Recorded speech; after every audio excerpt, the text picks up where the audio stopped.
नमस्कार। मैं doctor Ramanivas Sharma Raman YouTube के चैनल पर साइंस और टेक्नोलॉजी के इस सेशन पर क्लासिफिकेशन का 5वां स्टेप लेकर के सभी यूट्यूब के व्यूअर्स का, सभी लर्नर्स का बहुत बहुत स्वागत। आज का यह 5वां चरण फंजाई पर आधारित होगा। जैसे कि हम पहले भी आपको बता चुके हैं कि यह चैप्टर थोड़ा सा विस्तार से है और कठिन भी है। हम उसको सरल करने की कोशिश कर रहे हैं। हमने आपको बताया था कि आर.एच. बिटकर के द्वारा क्लासिफिकेशन दिया गया और उस क्लासिफिकेशन को 5 पदों में वर्गीकृत किया आर.एच. बिटकर ने 1969 में। उन्होंने बताया कि living organism Monera, Protista, Fungi, Plantae और एनिमिलिया में बांटा गया। जैसा आप सामने चित्र में भी देख रहे होंगे, हमने मुनेरा को पूरा किया, प्रोटिस्टा को पूरा किया और आज बारी फंजाई की है। मुनेरा और प्रोटिस्टा में कैसे कॉम्पिटिटिव एग्जाम में सवाल आए, कैसे गंभीरता से सवाल पूछे गए, ये सारा कुछ डिस्कशन विस्तार से हमने आपको लिख करके पढ़ा दिया है। आज बारी फंजाई की है। चित्र में आप देख रहे हो, मुनेरा में हमने छोटे जीवों के बारे में बात की, प्रोटिस्टा में हमने अमीबा का उदाहरण लिया और आज फंजाई में उन जीवों का विवरण आपके सामने प्रस्तुत करेंगे जो सैप्रोफिटिक हेट्रोट्रॉप्स के रूप में हमारे सामने।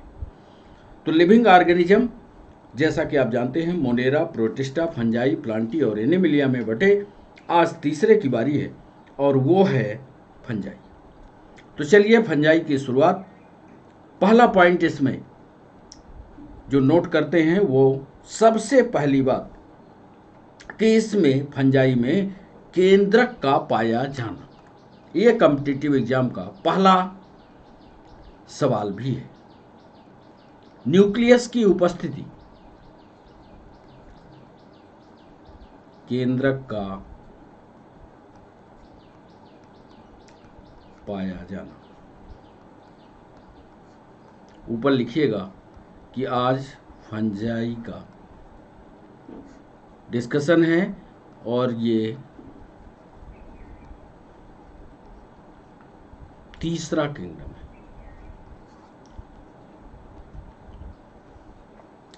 साथ में कामा लिख करके, ये ऑब्जेक्टिव सवाल है। न्यूक्लियस का पाया जाना।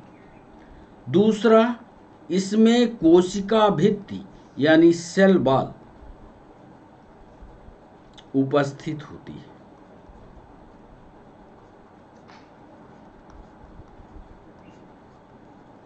अब एक सवाल कॉम्पिटिटिव एग्जाम में पूछा गया कि फंजाई में सेल वॉल तो है, कोशिका भित्ति है, ये कोशिका भित्ति किसकी बनी होती है? तो आगे इसी पॉइंट को नोट कर लेते हैं जो आपके कॉम्पिटिटिव एग्जाम में मदद करेगी। वो होती है काइटिन की बनी हुई।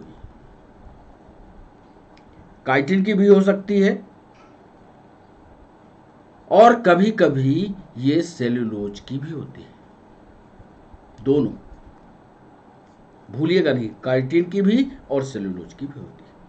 दूसरी महत्वपूर्ण बात, यही कॉम्पिटिटिव एग्जाम में पूछा गया कि क्या फंजाई में या फंजाई किंगडम में आने वाले फंगस में क्या क्लोरोप्लास्ट होता है? यही लिख लेते हैं, एब्सेंट क्लोरोप्लास्ट। क्लोरोप्लास्ट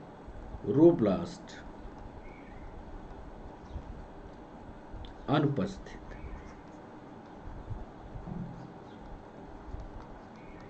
सारे ऑब्जेक्टिव हैं। जो दूसरा महत्वपूर्ण बिंदु आपको बताने जा रहे हैं, ये कई ऑब्जेक्टिव, कई कॉम्पिटिटिव एग्जाम में पूछा गया कि जो फंगस होते हैं क्या ये बड़े बड़े पेड़ पौधे हैं?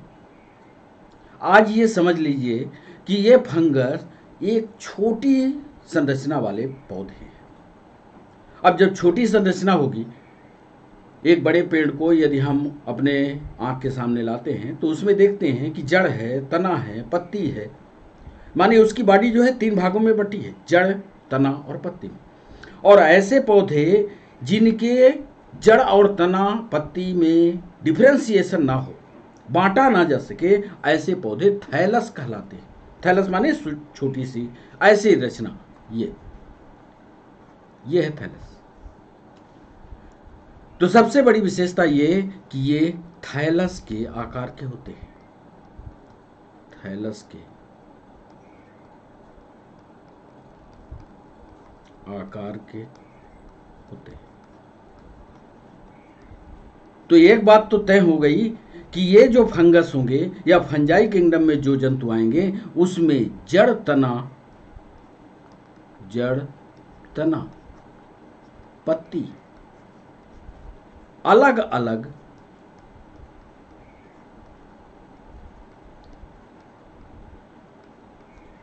दिखाई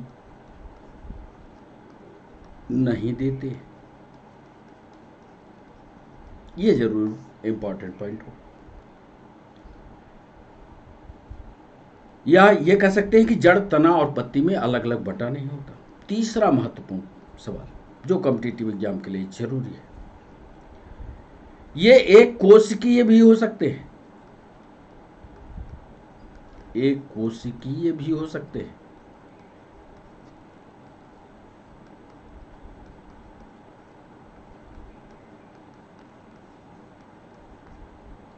और मल्टी सेलुलर भी हो सकते हैं। एक कोश के हो सकते हैं, साथ में बहुकोश के भी हो सकते हैं। अंग्रेजी भी हिंदी भी दोनों पढ़ते चलिएगा, क्योंकि आजकल कॉम्पिटिटिव एग्जाम में कभी कभी इसी का उच्चारण लिख देता है, तो हिंदी अंग्रेजी टर्मिनोलॉजी को अंग्रेजी में पढ़ने की कोशिश करिए। चौथी महत्वपूर्ण बात जो कवक में कॉम्पिटिटिव एग्जाम में पूछी जाती है, अभी हमने देखा जब क्लास को लाइव कर रहे थे उस समय देख रहे थे पीएनएसटी में यह सवाल पूछा है कि फंगस हेट्रोट्रॉप होते हैं कि ऑटोट्रॉप होते हैं। आपको उत्तर पता होगा। फंगस जो होते हैं ये हेट्रोट्रॉप होते हैं, हेट्रोट्रॉप्स होते हैं, यानी विषम पोषी होते हैं। और विषम पोषी का मतलब जो खुद खाना नहीं बनाते। और आप पहले ही कह चुके हैं कि क्लोरोप्लास्ट अनुपस्थित होता है। जरा इस लाइन पर आइए। इसीलिए हमने लिखा कि फंगस जो है हेट्रोट्रॉप होते हैं, खाना खुद नहीं बनाते, यानी दूसरे जीवों पर निर्भर करते हैं। बहुत बढ़िया। तो हेट्रोट्रॉप होते हैं। और पांचवा महत्वपूर्ण पॉइंट, इनको पढ़ने के लिए इनकी संख्या इतनी ज्यादा है कि एक साइंस का एक ब्रांच बना दी गई और उस साइंस का नाम होता है माइकोलॉजी। इसको भी नोट करिएगा। माइकोलॉजी में कवकों का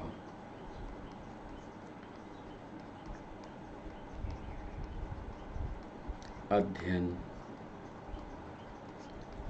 किया जाता है। तो इतने महत्वपूर्ण पॉइंट आपको कॉम्पिटिटिव एग्जाम के लिए जनरली आपको याद रखने होंगे। फिर से एक बार देखिए, जो भी फंगस होगा उसमें केंद्रक का पाया जाना, सेल बाल का पाया जाना। यहां पर फिर से याद रखिएगा, कई बार हमने सेल बाल और सेल मेम्ब्रेन की बात की है, तो यहां पर सेल बाल होगी। सेल बाल इसकी काइटिन की बनी होगी, कभी कभी सेलुलोज भी। और क्लोरोप्लास्ट पूरी तरह से अनुपस्थित होता है। इनका आकार थैलस के आकार का होता है, अर्थात जड़, तना और पत्ती नहीं दिखाई देते। एक कोशिकीय भी हो सकते हैं और बहुकोशिकीय भी हो सकते हैं। ये सभी के सभी हेट्रोट्रॉप होते हैं, यानी खाना खुद नहीं बनाते। और इनका अध्ययन जिस विज्ञान की शाखा में किया जाता है उसको माइकोलॉजी कहते हैं। छठवां एक महत्वपूर्ण पॉइंट और यही बता दें, तब अगले पन्ने पर चले, कि कवक के 3 महत्वपूर्ण वर्ग हैं। कवकों को 3 महत्वपूर्ण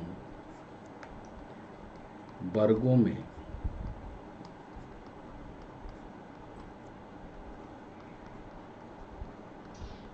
बांटा जा सकता है। और इसका आधार, कवकों को 3 महत्वपूर्ण वर्गों में बांटने का आधार पोषण होता है। पोषण के आधार पर, पोषण के आधार पर पोषण के आधार पर कवकों को 3 प्रमुख वर्गों में बांटा जाता है। अब आइए इसको विस्तार से बताते हैं कि वो कौन से प्रमुख वर्ग हैं।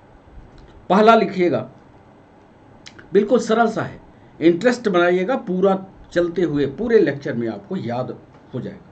पहला होता है सैप्रोफाइट। क्या लिखा हमने? सैप्रोफाइट।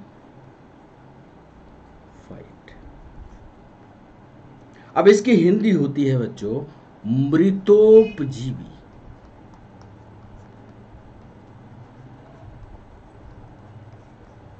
यानी मृत्यु के उपरांत कोई जानवर या जीव मर गया, उसके ऊपर जब फंगस आ गया तो उसको मृतोपजीवी की संज्ञा देते हैं। कई बार इसको हमने पहले भी आपको पढ़ाया है।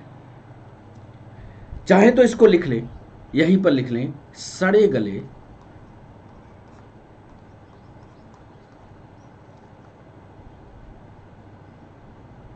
जीवों के ऊपर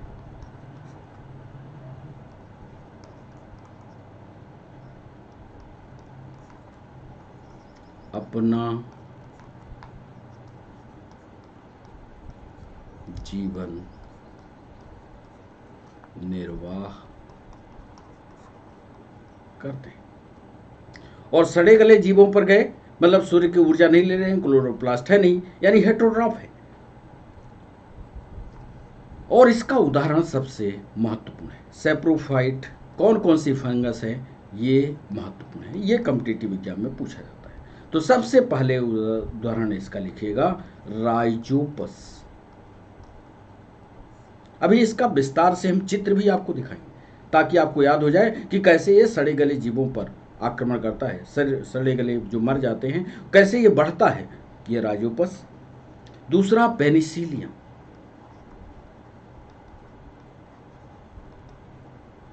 दो याद रखिएगा, दो पर ही सवाल अक्सर पूछेंगे। तो राइजोपस और पेनिसिलियम दो ऐसे कवक हैं जो सैप्रोफिटिक या मृतोपजीवी टाइप के होते हैं। आधार जरूर याद रखिएगा, किस आधार पर? न्यूट्रिशन के आधार पर। इनका वर्गीकरण हम कर रहे हैं न्यूट्रिशन के आधार पर।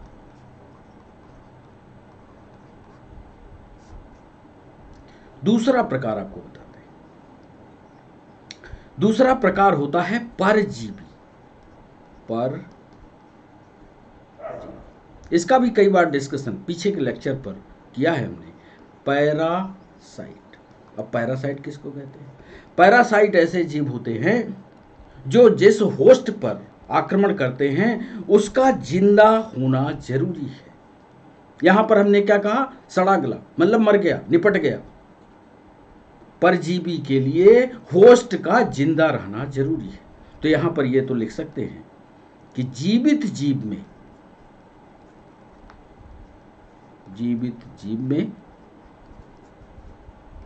अपना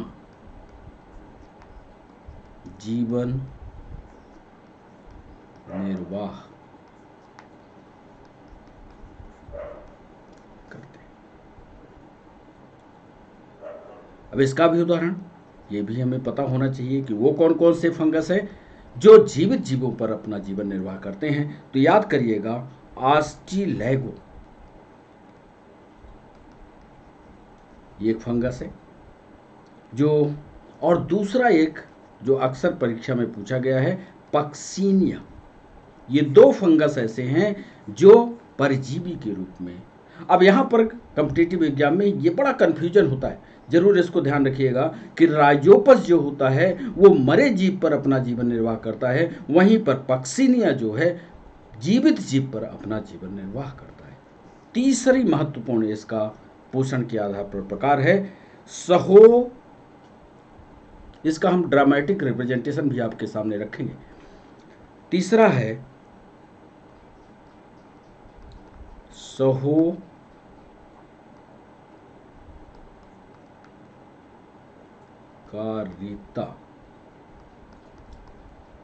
ये नया शब्द हिंदी में भी और इसको अंग्रेजी में भी जो परीक्षा में पूछा गया सेम वही शब्द लेकर के आए। इसको अंग्रेजी में कहते हैं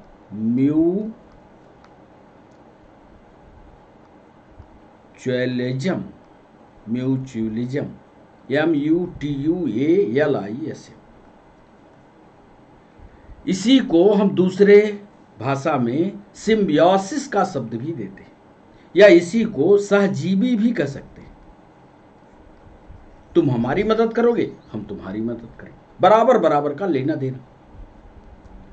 अब इसको विस्तार से जरूर लिख लीजिए, क्योंकि एक बार पीएससी ने म्यूचुअलिज्म पर एक लंबा लेख लिखवाया है। तो लिख लेते हैं, ये कवक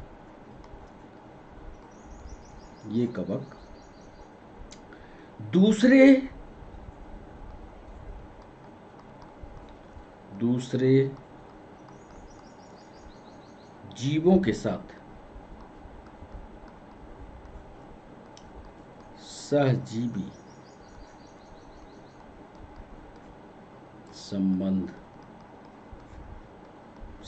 संबंध बनाते हैं और अपना जीवन चलाते हैं। इसका उदाहरण बड़ा इंपॉर्टेंट उदाहरण है। इसका उदाहरण क्या होगा साहब? इसका उदाहरण लाइकेन। अब लाइकेन कैसे बनता है?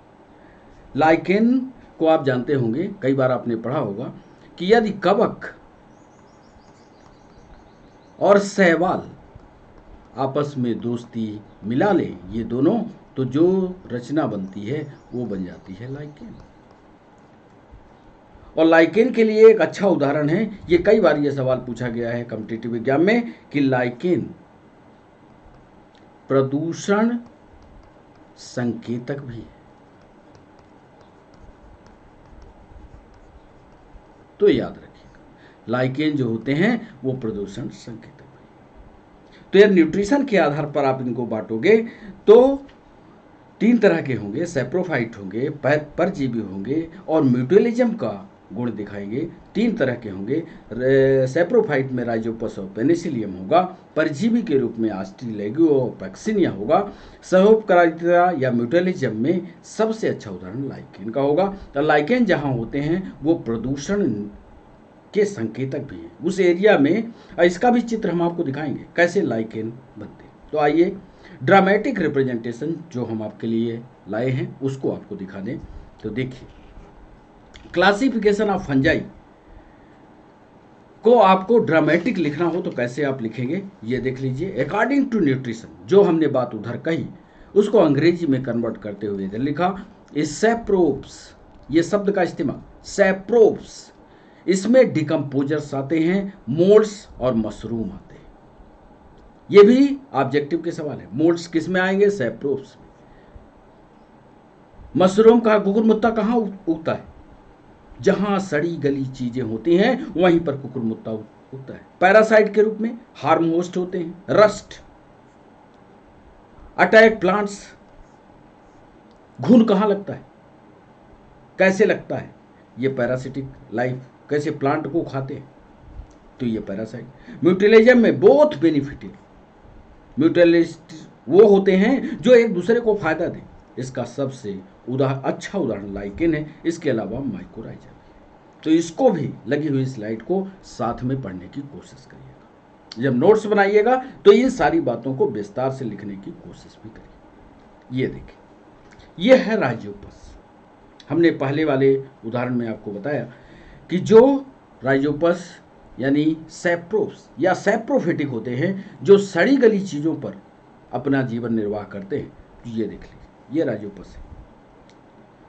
ये ऐसा लगता है कि ये ब्रेड का टुकड़ा है और इस ब्रेड के इस टुकड़े पर ये पैदा हो गया। ये राइजोपस है। इसमें देखिए, ये देख रहे हैं, ये डंडी ऐसे निकली और इसके ऊपर इस तरह के जो रचनाएं बन जाती हैं, ये छोटी छोटी बनती है और इसी से स्पोर्स निकलते हैं। स्पोरेंजियम इसको कहा जाता है। तो ये पूरी ब्रेड यदि गीली छोड़ दो आप तो राइजोपस उसके ऊपर कभी कभी हरा और ब्राउन कलर का पूरे ब्रेड के ऊपर, नम युक्त ब्रेड के ऊपर दिखाई देता है। तो ये राइजोपस की रचना है और ये इसकी विशेषता ये है कि ये सड़ी गली चीजों पर ही पैदा होगा। सैप्रोफिटिक नेचर का होता है। दूसरा देखिए पक्सिनिया। पक्सिनिया के बारे में हमने उदाहरण आपको बताया कि ये पैरासिटिक होते हैं, यानी परजीवी होते हैं। तो इनके लिए शर्त है कि ये लिविंग ऑर्गेनिज्म, मतलब जब ये पत्ती पेड़ पर लगी होगी या लाइव होगी, जिंदा होगी, तभी ये पक्सिनिया की ये ग्रेन्यूल्स, देखो ये लीफ है और इस लीफ के ऊपर ये रेड कलर के जितनी संरचनाएं आपको दिख रही हैं, ये सब की सब पक्सिनिया का इन्फेक्शन हो चुका है और थोड़े दिनों बाद ये पक्सिनिया इस लीफ को खा करके खत्म कर देगा। विशेषता यह है कि ये लाइव लीफ पर आक्रमण करता है। तो ये पक्सिनिया का स्ट्रक्चर, इसको भी आपको याद करने में सहूलियत होगी जब इन चित्रों के माध्यम से आप याद करेंगे। तो इसीलिए हमने, आप ध्यान से देखिए, हमने ग्रीन लीफ बनाई है, यानी परजीवी। फिर तीसरा उदाहरण देखिए, ये देखिए, ये है लाइकेन। लाइकेन अपनी दोस्ती कैसे बनाता है, ये देखिए, ये प्लांट है, बहुत बड़ा पेड़। अब इस पेड़ पर ये रचना जो है आकर के ये सफेद वाली चिपक गई, देख रहे हैं, ये फंगस है। अब ये फंगस में ये दम नहीं है कि ये पानी ढो पाए, पानी ले आ पाए, इसके पास रूट नहीं है, तना नहीं है, पत्ती नहीं है, तो इसको पानी कहां से मिलेगा। तो इसने दोस्ती उत्पन्न कर दी। बोले कि साहब दोस्ती कहां, दोस्ती पेड़ से कर ली।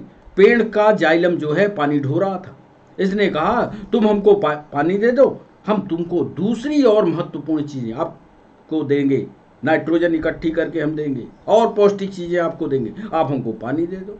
बोले साहब ले लो पानी आप दे दो। तो ये पानी दिया, इसको बदले में कुछ और लिया। तो ये जो साझेदारी का खेल था, ये लाइकेन के द्वारा दिखाया, ये कहलाते हैं। तो थोड़ा सा विस्तार से इसको समझने की, अभी तो ये क्लासिफिकेशन के चैप्टर पर एक सामान्य जानकारी आपको दे रहे हैं, जब कभी लाइकेन हम विस्तार से आपको पढ़ाएंगे तो और अच्छा। तो ये तीनों संरचनाएं आपको याद रहनी चाहिए। राइजोपस की आपको याद रहनी चाहिए, पक्सिनिया की आपको याद रहना चाहिए, लाइकेन की। तीनों पोषण के आधार पर फंजाई को बांटा गया। अब चलिए संरचनात्मक रूप से ये दिखते कैसे हैं। एक पॉइंट नोट करिएगा, संरचनात्मक रूप से, संरचनात्मक रूप से देखिए ऑब्जेक्टिव कैसे बन रहे हैं, कैसे कंपटीशन वाला सवाल पूछ रहा है। संरचनात्मक रूप से कवक धागे नुमा रचना होती है, जिसे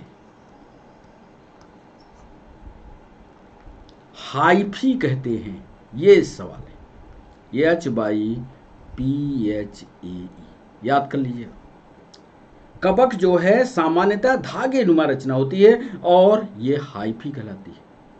कई हाइफी, आगे भी लिखिएगा, कई हाइफी आपस में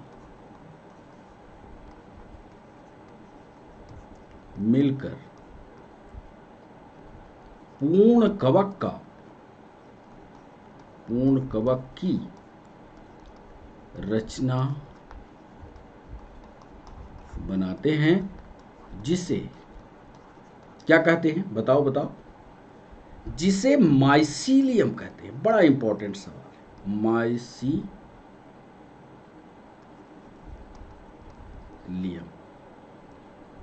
याद कर लीजिए। हिंदी में भी लिखना होगा तो लिख लेना, माइसीलियम कहते हैं। दोनों ये ऑब्जेक्टिव के दोनों महत्वपूर्ण सवाल ध्यान रखिए। सेल वॉल को बता ही दिया, संरचनात्मक रूप से ये काइटिन की होगी। फिर आपको याद दिला दें कि काइटिन की होगी या सेल्यूलोज की होगी, ये तो आपको याद ही रहेगा। तीसरी संरचनात्मक विशेषता जिस पर ऑब्जेक्टिव, आप बताइए जरा कि कवकों में संचित भोज्य पदार्थ क्या होता है, बताइए। संचित भोज्य पदार्थ मुख्य रूप से, कई कॉम्पिटिटिव एग्जाम में पूछा गया, मुख्य रूप से ग्लाइकोजन या तेल यानी ऑयल होता है। याद कर लो, कई बच्चे ढूंढते रह जाते हैं ग्लाइकोजन ही ग्लाइकोजन, एक लाइन में पढ़ लिया ग्लाइकोजन, ऐसा नहीं कि सिर्फ ग्लाइकोजन रट लिया और ग्लाइकोजन पर ही सवाल पूछेगा। हम सवाल बनाते तो ग्लाइकोजन को हटा देते, लिखते तेल, तब तो आप फंस जाते। तो इसलिए याद रखना, तेल भी तेल या ग्लाइकोजन के रूप में होता है। एक सवाल और पूछा गया, सीधा सवाल लिखते हैं फिर आपसे जवाब पूछते हैं कि डबल रोटी का रंग,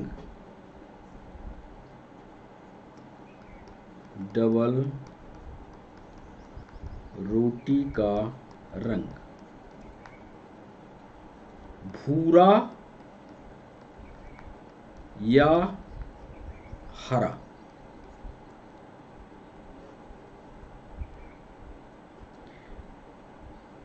कभी कभी डबल रोटी का रंग भूरा या हरा दिखाई देता है, उसका कारण क्या है?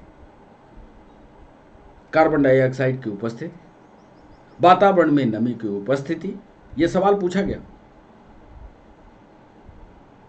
या दोनों, या दोनों में से नहीं। तो आपका जवाब आएगा, सोचोगे तब जवाब। चूंकि अभी हम लाइव नहीं है तो आप उत्तर नहीं दे पा रहे हो, जल्दी ही हम यूट्यूब पर लाइव आएंगे और सीधा आपसे सवाल पूछा करेंगे। तो डबल रोटी का रंग भूरा या हरा इसलिए होता है क्योंकि वो वातावरण में उपस्थित नमी को यह डबल रोटी सोख ले, तो वो उस ब्रेड के ऊपर एक कवक पैदा होता है जो हरे रंग का या भूरा कलर उसको देता है। चलिए लिख लेते हैं इसको, डबल रोटी का रंग भूरा या हरा नमी की उपस्थिति के कारण।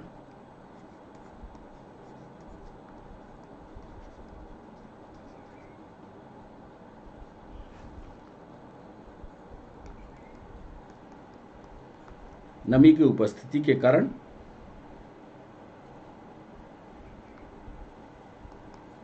होता है। नमी का मतलब पानी की उपस्थिति के कारण होता है। नमी करती क्या है? नमी फंगस के प्रभाव को तरलता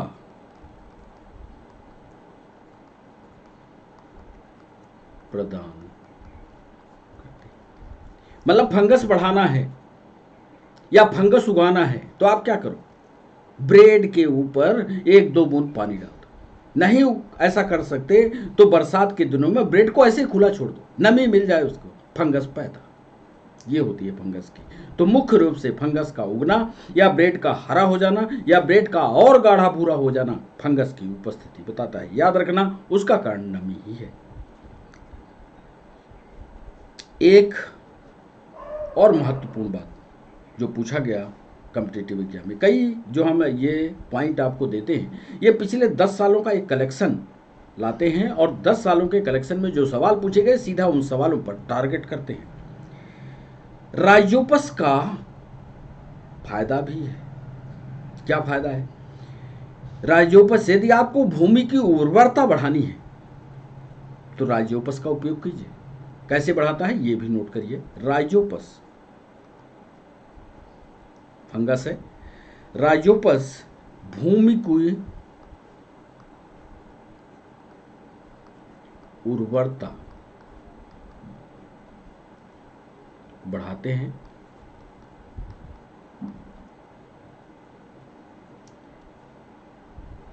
क्योंकि, अब क्यों बढ़ाएंगे?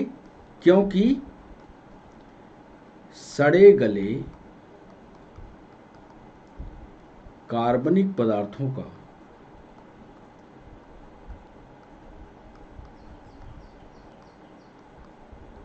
अपघटन कर देते हैं,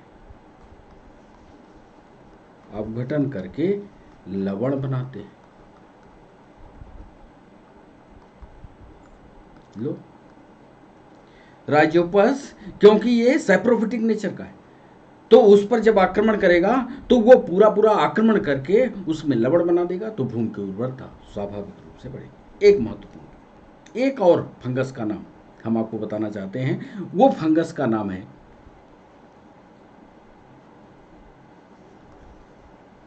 ये कॉम्पिटिटिव एग्जाम में पूछा गया है, रोडोटुरेला। रोडोटुरेला,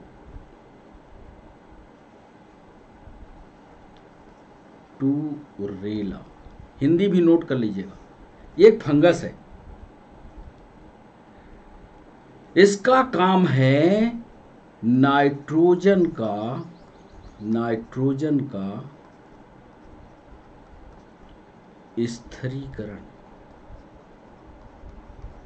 ये नाइट्रोजन का स्थिरीकरण का काम करता है। कहाँ स्थिरीकरण करता है? मिट्टी में, मिट्टी में करता है। फायदा क्या होता है? फायदा ये होता है कि पौधों में नाइट्रोजन की कमी नहीं होती। याद कर लीजिएगा, रोडोटुरेला एक ऐसा फंगस है जो नाइट्रोजन का स्थिरीकरण करता है। ये स्थिरीकरण के कारण मिट्टी में नाइट्रोजन की उर्वरता बढ़ती है और इस उर्वरता के कारण पौधों में नाइट्रोजन की कमी नहीं होती। आप ये भी जानते हैं कि बहुत सारे कवकों का इस्तेमाल, उसकी हम पूरी लिस्ट लाए हैं, आपको पूरी एक लिस्ट आपको दिखाएंगे, बताएंगे। बहुत से ऐसे कवक हैं जिनका उपयोग एंटीबायोटिक्स के रूप में होता है। ऐसे भी सवाल कॉम्पिटिटिव एग्जाम में पूछेंगे। एंटीबायोटिक्स बनते हैं, बहुत सारे कवक हैं। कुछ का नाम आप पूरी लिस्ट हम दे देंगे। कुछ का महत्वपूर्ण का एंटीबायोटिक्स बनाने में क्लोरोमाइसिटिन, कौन कौन सी एंटीबायोटिक्स? क्लोरोमाइसिटिन, ये एक एंटीबायोटिक है। नियोमाइसिटिन, नाम आप सब जानते हैं, नियोमाइसिटिन। अक्सर कॉम्पिटिटिव एग्जाम में जो अप्लाइड बायोलॉजी का हिस्सा होता है वो ज़्यादा पूछा गया, या जो आपके आसपास की बायोलॉजी होती है उसके बारे में ज़्यादा जानकारी होती है। तो क्लोरोमाइसिटिन, नियोमाइसिटिन, ऐसी एंटीबायोटिक्स कवकों के द्वारा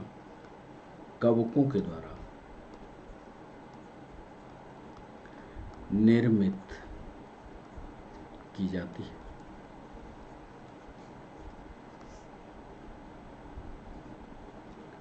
आप जानते हैं कुछ कवक ऐसे हैं जिनका उपयोग सब्जी के रूप में होता है। नोट करिएगा, एगैरिकस और मॉर्चेला और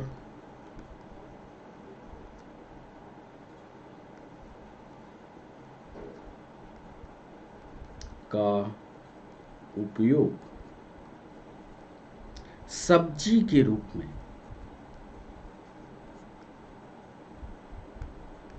ये पूछे गए सवाल है, सब्जी के रूप में इस्तेमाल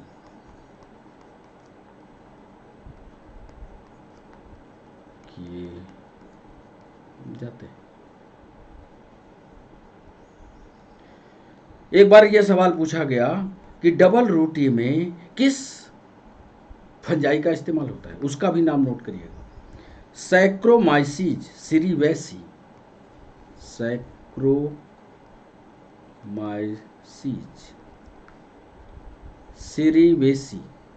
सीरीवेसी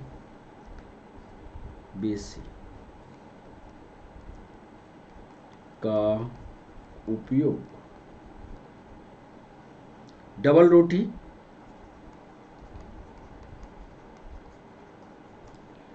एल्कोहल, बियर तथा वाइन बनाने में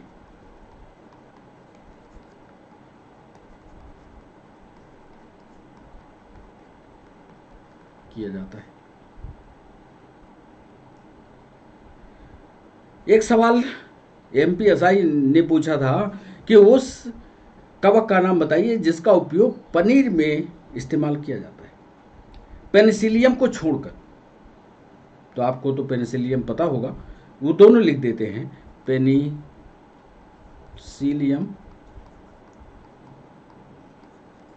तथा एस्परजीलस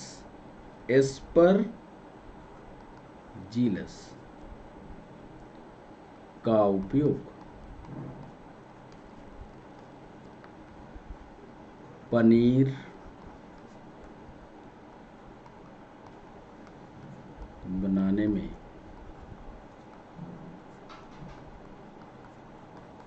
किया जाता है। तो ये महत्वपूर्ण फंजाई का नाम याद रखिएगा, ये सारे सवाल पूछे गए। पेनिसिलियम और एस्परजिलस का उपयोग पनीर के निर्माण में किया जाता है। इसके अलावा 2-3 सवाल यूपीएससी में पूछे गए, उनका भी डिस्कशन यहीं भी कर लेते हैं। कुछ ऐसे फंगस हैं जिनका उपयोग विटामिन के निर्माण में होता है। अब वो कौन से फंगस हैं? इसके पहले कि इन विटामिन्स वाले फंगस को बताएं, हम आपको इसकी संरचना बता दें कि एक, जैसे हमने इसके पहले आपको बताया कि संरचनात्मक रूप से ये हाइफी कहलाते हैं।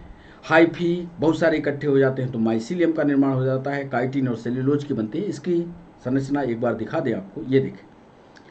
ये फंगस यदि आप देखोगे तो इस तरह से ये फंगस, और फंगस के अंदर ये पतली पतली धागे जैसी जो रचना होती है, ये देखो, ये धागे जैसी रचना, ये हाइफी कहलाती है। और बहुत सारे हाइफी जब एक साथ मिल जाते हैं, ये देखो बहुत सारे हाइफी एक साथ मिले ना, ये तब इस रचना को माइसिलियम कहते हैं। और ये फ्रूटिंग बॉडी बन करके इस तरह का कुकुरमुत्ता शेप है ना, ये कुकुरमुत्ता का शेप बन जाता है। तो इसको ध्यान रखिएगा। अब आइए वो बता दें आपको कि कौन से ऐसे रचना है, कौन से ऐसे फंगस हैं जो विटामिन का भी निर्माण करते हैं। बड़ा इंपॉर्टेंट है, इसको भी नोट रखिएगा। स्ट्रेप्टोमाइसिन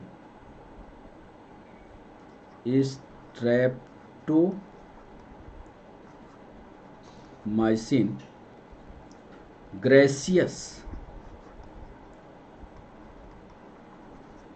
ऐसा फंगस है जिससे, याद कर लीजिएगा, बड़ा इंपॉर्टेंट है, जिससे विटामिन B12 तथा विटामिन D का निर्माण किया जाता है। याद रखिएगा। एक और महत्वपूर्ण सवाल, ये बड़ी परीक्षा में पूछे गए सवाल था, हम चाहते हैं उसको भी आपको बता दें। एस्परजिलस ओराइजी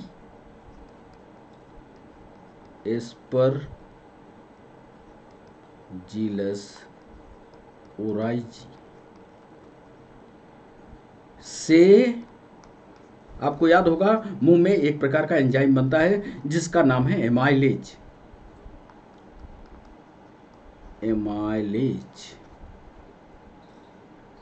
नामक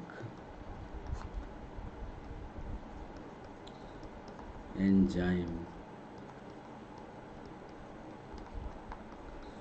बनाया जाता है। और एक महत्वपूर्ण कवक है जिससे एक और एंजाइम बनता है, उसका नाम है सैक्रोमाइसीज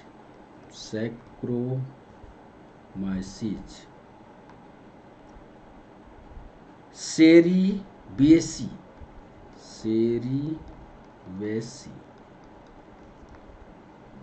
से इन्वर्टेज नामक एंजाइम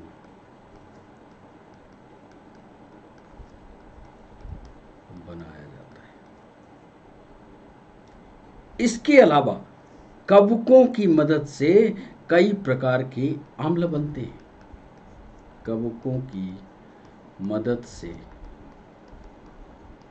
कई अम्ल बनते हैं।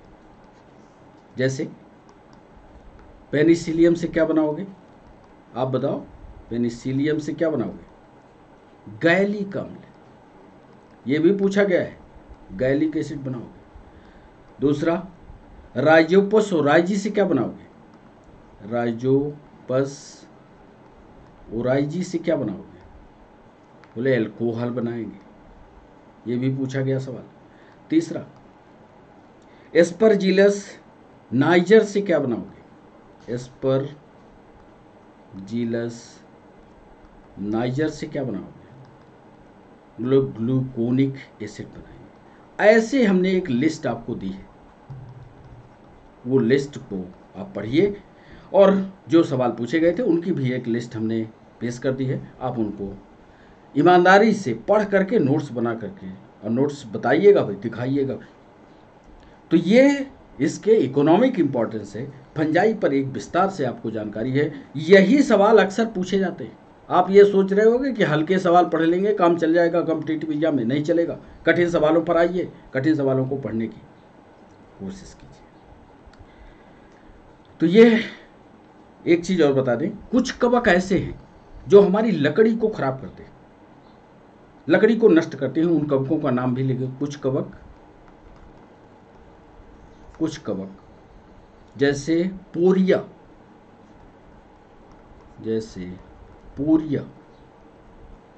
जैसे फोमिस, जैसे मारूलियस,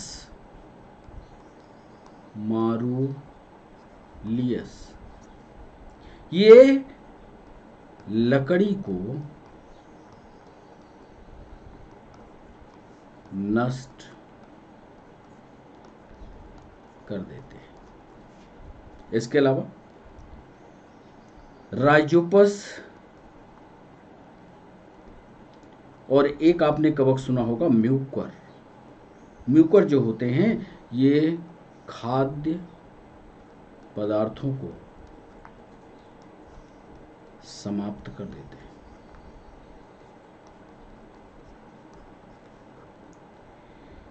ये क्लैडोस्पोरिस है, क्लैडोस्पोरिस। फ्यूजेरियम,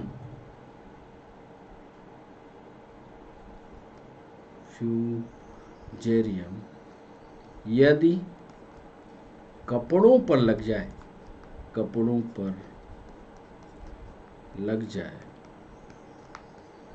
तो उन्हें भी नष्ट कर देते। तो ये इकोनॉमिक इंपॉर्टेंस, इन सारे बिंदुओं पर सवाल आपका तैयार रहना चाहिए। ये है कवक, इन कवकों पर आपसे सवाल कॉम्पिटिटिव एग्जाम में पूछे जाते हैं। इसके अलावा हमने इकोनॉमिक इंपॉर्टेंस ऑफ फंजाई का ये पॉइंट भी लिख दिया है, ध्यान से देखें। इकोनॉमिक इंपॉर्टेंस में एंटीबायोटिक किसके बनते हैं, ये भी सवाल पूछे गए। पेंसिलियम से कौन सा फंगस इस्तेमाल हो रहा है, ये पूरी लिस्ट हमने बना दी है और ये पूरी लिस्ट आप पढ़ लीजिएगा और पूरी लिस्ट पर सवाल पूछे गए, वो चाहे एमपीएससी में, चाहे एमपीएसआई में, चाहे पीएनएसटी में, चाहे यूपीएससी में, इन पर आपको याद करना है। जितना आपसे आराम से याद हो जाए उतना याद कर लीजिएगा। अब फंजाई को जो ऑब्जेक्टिव बनते हैं उन सारे सवालों को इसमें हमने ऐड किया है। एक महत्वपूर्ण जानकारी आपको दें, जब आप इसका फंगस का नोट्स बनाएं तो सारे ऑब्जेक्टिव टू द पॉइंट बनाएं। जहां से आप फंजाई को पढ़ें वहीं से ऑब्जेक्टिव, पिछले 10 साल के ऑब्जेक्टिव को इकट्ठा करें और पूरी फंजाई को एक विस्तार से थ्योरेटिकल पढ़ डालें। और थ्योरेटिकल पढ़ने के बाद जब उसका नोट्स बनाएं तो इतना इफेक्टिव नोट बनाएं कि 1 मिनट में 10 से 20 पॉइंट जो तैयार करें 1 मिनट में आप पलटाएं और पढ़ें। तो आज के सेशन को इसी बिंदु तक लेकर के चलेंगे और आज फंजाई को यहीं पर रोकेंगे, ख़त्म करेंगे। और इसके बाद अब जब आएंगे अगले सेशन पर, अगला लेक्चर जब आपके साथ शेड्यूल करेंगे तो वो होगा प्लांट पर। तो प्लांट का क्लासिफिकेशन पढ़ के आइएगा। आज का सेशन, आज का ये फंजाई वाला सेशन कैसा लगा ये ज़रूर आप हमें कमेंट बॉक्स पर बताइएगा। कमेंट ज़रूर लिखा करिए। अच्छा लिखिए बुरा लिखिए, लिखिए ज़रूर कौन सी कमी रह गई, ताकि हम फिर से, चूँकि अभी हम लाइव आ नहीं पा रहे हैं, तो फिर से हम उसको सुधार करते हुए आप क्या और चाहते हैं हमसे, क्या और सीखना चाहते हैं, ताकि हम उन सारी बातों को आपसे ऐड करते हुए और फिर बता पाएँ। एक बात ज़रूर ध्यान रखिएगा कि हम लाइव आपसे तभी जुड़ पाएंगे जब सब्सक्राइबर की संख्या पर्याप्त हो जाएगी, 5 मिनट हमारे पर्याप्त हो जाएंगे। उसका ध्यान रखना आपके लिए, आपको ज़रूरी है। सब्सक्राइब करना, लाइक करना, ये दोनों काम आपकी जिम्मेदारी है, बार बार उसे हमें कहने की ज़रूरत नहीं है। और जब हम लाइव होंगे तो निश्चित रूप से बहुत सारे सवाल आपके होंगे, बहुत सारा डिस्कशन होगा। तो लाइव यदि आप चाहते हैं तो उसके लिए सब्सक्राइब करना और लाइक करना ना भूलें। तो बच्चों, आज के लिए सेशन को यहीं पर रोकते हैं, फिर मिलते हैं क्लासिफिकेशन के 6वें चरण में, जहां हम प्लांट को क्लासिफिकेशन पर समझाएंगे। तो बाय बाय, नमस्कार।